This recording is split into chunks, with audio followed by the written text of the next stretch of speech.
Hi there, it's Nick Robinson and I've come to tell you about the latest product you can buy from colourtree.limited.co.uk, who are the official suppliers to the British Origami Society.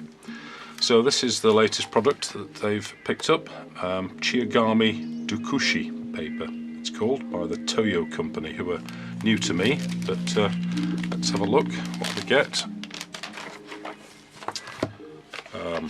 So that's some indication of the patterns that you get. And we get instructions for what looks like a chopsticks holder, which probably isn't a great deal of use to most of us in the UK, but there you go. That's the cover, and here we have a nice little plastic box. These things are really lightweight, but they're quite strong, and even when you've used up all the paper that comes with it, you can just keep refilling it. So I think it's a great way to store and transport your paper. So we'll flip it out and see what we've got. More plastic. Bit of a shame. I think, like many people, I'm very conscious these days of how much plastic is used in the world. So we put the case aside. Oh, I see. There we go. It's a plastic wrapper rather than a case, so let's dispose of that suitably. And here we have the paper, so you can see there's a real variety of patterns. There's actually 45 different patterns and you get 4 of each pattern, so even my maths says that that's 180 sheets.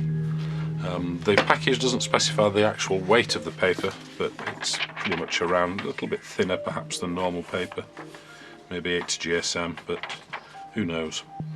So you get these described as traditional Chiyogami patterns. I suspect they're not really, but they're in the style of Chiyogami patterns, and they're white on the back, and you can see a bit of, you can see a bit of bleed through there. Let me take one sheet. Yeah, you see a little bit of the pattern, but it's not enough to worry about. And so there we go, 180 sheets. That's enough to keep people going for some considerable time. So let me choose, try this bluish. I'm going to make something using this. So I'll put that aside. So make sure I've got a single sheet. That's one thing I often do, is I fold 2 sheets for 5 minutes before I realise I've got 2 sheets of paper. So I'm going to show you how to make a design of mine which is based on a fish, an Escher Fish Tesselation. And we start with the white side up, and we're going to fold in half. We're going to make a preliminary base. No, we'll start with the coloured side up.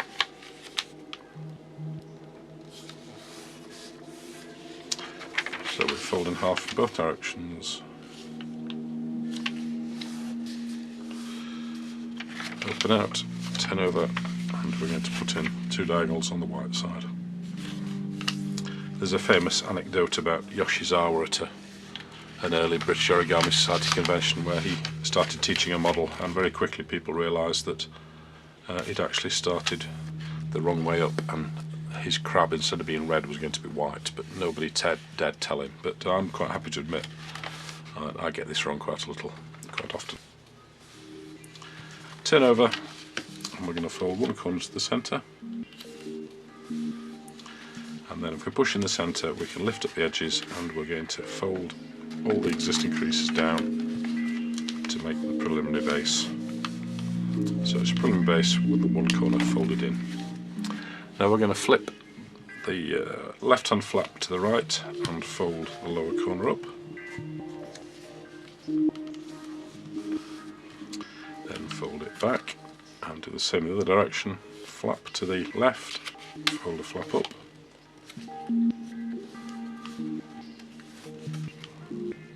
Let's get that right, that's a bit sloppy, can't be doing my sloppy folding. Then fold the flap back over, so hopefully it's now symmetrical. And we're going to take these folded edges into the centre on both sides. Turn it around so I can see what I'm doing. It's always a good idea to turn the paper in whichever direction makes life easier for you. Then we put it back the way it was for the instructions, to match the instructions. Okay, now we're going to pull out these flaps here all the way back out to this position. So put your finger inside and just gently ease out the paper.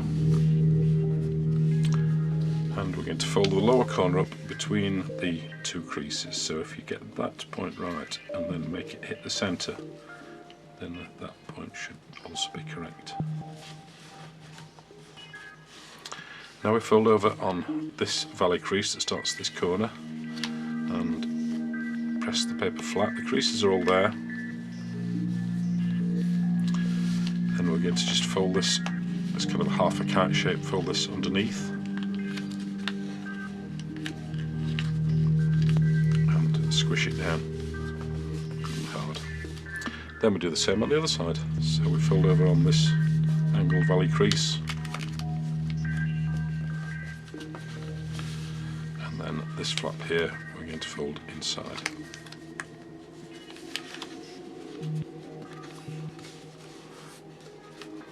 Good squash. In fact, I'm going to use, let me introduce you once again to my wonderful wooden folding tool created by Hans Werner Gut of Germany, and I have a few of these on my shop on my website, which is origami.me.uk. You can pick them up. They're beautiful for just flattening down models so they stay good and flat. So there's the completed Escher fish, and it tessellates, which is to say that if you take another one, it will go in the other direction, like so. And somewhere or other, I thought I had another one. There we are. So this will go there, or it would go there, or here. You get the idea. So tessellation is a tiling pattern. There's a couple of little variations you can make. First of all, this has a white side. That's the side that you look at, but generally speaking, if you want that, there is a way of folding this so it's coloured, and I'll leave that to you to discover. And another modification, this is the simplest version, but as you can see the paper tends to open out a little bit, so this is just a variation where the paper is actually trapped together so it doesn't come out. No new creases, just kind of changing the existing creases. So I'll leave that again as a challenge for you to find out. So there's some Escher fish. This is a hedgehog, I believe it's a hedgehog by Pasquale Dauria, which is kind of nice. And this is an elephant, baby elephant I think it is. And it's got a tail at the back, which is cool. This is by Shoko Aoyagi, and obviously there's some couple of cuts here, but I have no problem with that, and traditional Japanese origami had no problem with cuts either, so I think we should keep an open mind. And finally, it's something I created the other day, a request for somebody. They wanted a stand to put an octahedron in, so rather than look one up in a book, I just thought I'd create one. It looks kind of cool from this side, so again that's just showing off the patterns of the paper. So